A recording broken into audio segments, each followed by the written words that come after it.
अस्सलाम वालेकुम everyone, welcome back to my YouTube channel. उम्मीद करती हूँ कि आप सब ठीक होंगे और बहुत खुश होंगे।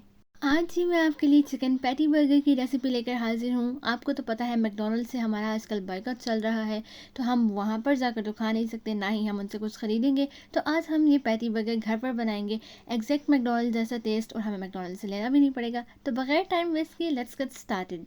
सबसे पहले जी मैंने यहाँ पर बोनलेस चिकन ले लिया था, इसे चॉपर में ऐड कर लिया था और 6 ब्रेड के स्लाइसेस ऐड किए थे इसमें, और इसको अच्छे तरीके से जो है ना मैंने कीमा बना लिया था। देन जी यहाँ पर मैंने एक अदद अंडा लिया था और इसे भी मैंने अपने जो है ना वो कीमे में शामिल कर दिया था। अब बारी आती है जी स्पाइसेस की क्वांटिटी जो है ना वो मैं मेंशन कर दूँगी। और मैंने फ़र्स्ट ऑफ़ ऑल यहाँ पे कॉर्नफ्लोर लिया था, salt, red chili powder, garlic powder और ये चिली फ्लेक्स। और इसके अलावा जी मैंने यहाँ पर 2 घूंट के करीब दूध ले लिया था। दूध से क्या होता है कि जो पैटीज़ हमारी बनती है ना वो बहुत ज़्यादा जूसी और सॉफ्ट बनती हैं। ये जी यहाँ पर मैंने कीमा कर लिया था चिकन का। इसी तरह से आपने भी बारीक बारीक कीमा कर लेना है। कीमा करने के बाद मैंने इन पैटीज़ को शेप दे दी थी। आप भी इसी तरह से इनको शेप दे दीजिएगा, कुकी कटर से दे दीजिएगा या फिर हाथों से दे दीजिएगा, जैसे आपको कन्वीनियंट लगे आप उस तरह से जो है ना ये पैटीज़ बना लीजिएगा। मे बी इस पॉइंट पे आपको लग रहा होगा कि ये पैटीज़ कुछ ज़्यादा ही बड़ी हैं, बट डोंट वरी, जब आप इन्हें फ्राई करेंगे ना तो ये श्रिंक हो जाएंगी और एग्जैक्ट नॉर्मल साइज़ की बनेंगी। और आपने ज़्यादा मोटी नहीं रखनी कि फ्राई करने में प्रॉब्लम हो। इस तरह से जो है ना बस ज़्यादा बारीक भी नहीं करनी, और मीडियम साइज़ की आप लोगों ने पैटीज़ तैयार कर लेनी है। देन जी यहाँ पर मैंने एक एग लिया था और इसे बीट कर लिया था। इसके अलावा जी मैंने यहाँ पर थोड़ा सा मैदा लिया था, इसमें मैंने रेड चिली पाउडर और थोड़ा सा नमक ऐड किया था। इसके अलावा जी मैंने यहाँ पर थोड़ी सी क्वांटिटी ब्रेड क्रम्स की ली थी। हम लोग साथ साथ और ऐड करते रहेंगे, एक दफ़ा ही आपने इकट्ठे ऐड नहीं करने। देन जी अब हम बारी बारी अपनी पैटीज़ उठाएंगे। फ़र्स्ट ऑफ़ ऑल हम इसे मैदे में कोट करेंगे अच्छे तरीके से। तमाम तर जो मैदा है ना वो इसके ऊपर लग जाना चाहिए, और जो एक्स्ट्रा मैदा होगा ना उसे हम लोग डस्ट ऑफ कर लेंगे, ताकि जो ज़्यादा थिक लेयर भी ना लगे मैदे की। और ये देखें जी इस तरह से आपने भी इसे डस्ट ऑफ कर लेना है। फिर जी अब हम इसे एग में कोट करेंगे। आपने प्रॉपरली इसे एग में कोट करना है, और एक्स्ट्रा एग जो होगा ना वो उतार देना है इसका। अदरवाइज़ फिर आपके ब्रेड क्रम्स में जो है ना वो लम्प्स बन जाएंगे और वो अच्छे भी नहीं लगेंगे। अब जी इसके बाद हम इसे ब्रेड क्रम्स में कोट करेंगे। आपने प्रॉपरली इसे ब्रेड क्रम्स में भी कोट करना है। एक अच्छी सी लेयर लग जाएगी जब इसके ऊपर ब्रेड क्रम्स की, तो हमारी जो पैटीज़ बनेंगी ना वो बाहर से क्रिस्पी और अंदर से जूसी बनेंगी। और ये जी ब्रेड क्रम्स की कोटिंग के बाद हमारी ज़बरदस्त सी पैटी जो है वो रेडी है।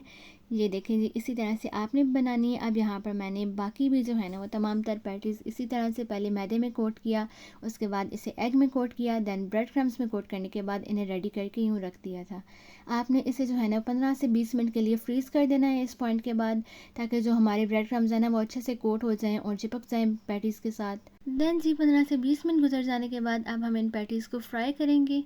आपने first of all high flame पे पहले ऑयल को थोड़ा सा हीट कर लेना है।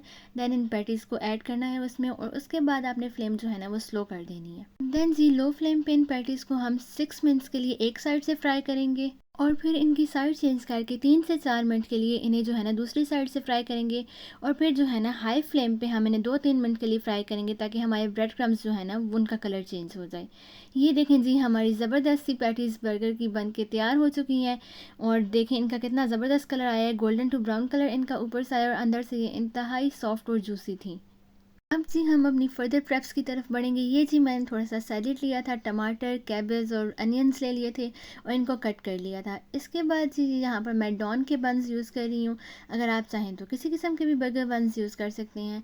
अब जी मैं इनको जो है वो टोस्ट करूँगी थोड़ा थोड़ा, और देन जी हम इनको असेंबल करेंगे। ये जी हमारा बर्गर बन टोस्ट हो चुका था। इस पॉइंट पे गोल्डन सा कलर इसका आ गया था।